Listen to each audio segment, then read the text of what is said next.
galing sa akin, pero nakaamoy ko. Jesus name. Sige. Ako sa Lord. Salamat po. Lord, we come before you, Lord, today.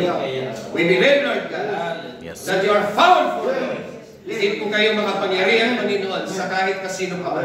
Lord, what the Spirit, Lord, behind that woman, Lord, sa mga dalawang matanda na yung Panginoon. Sa oras na ito, I command, Lord, in the name of Jesus, go and live your servant right now. In the mighty name of Jesus. Lord, hindi makapag-penetrate, Lord God. Yung Spirit, hallelujah, na ginagawa ng dalawa na yun. In the mighty name of Jesus. We believe, Lord God, that we are covered, Lord, by your precious in holy blood. Lord, hayaan mo, Panginoon, na yung Spirit mo, Panginoon, the sword of the Spirit, Lord, the fire that comes from you, O Lord, hallelujah, will be our protector, Lord. Kahit saan kami, right now, hallelujah, dinideklara namin, Panginoon, ang Spirit na yan, hallelujah, sa pag-alanas, walang penetration, in the mighty name of Jesus. Lord, totally, we are free, Lord, in the mighty name of Jesus. Thank you, Lord. Thank you, Lord. In Jesus' name. Amen. Ibon, pero daming mata. Amen. Sa akin naman parang... Maraming kamay din. Patong-patong yung mga... Sa akin naman parang sinusubalo ng marami.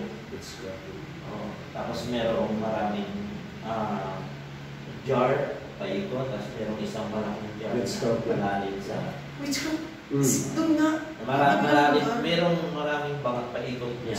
Tapos doon yung mga mata.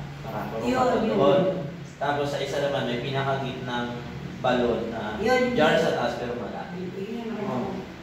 Tapos ang daming mata.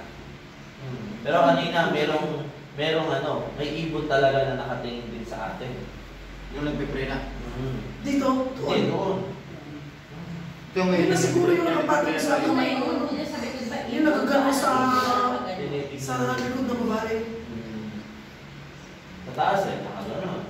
Tapos nakatingin, kasi sinusundan din siya. Oo. Eh alam niya rin kung saan tayo pupunta.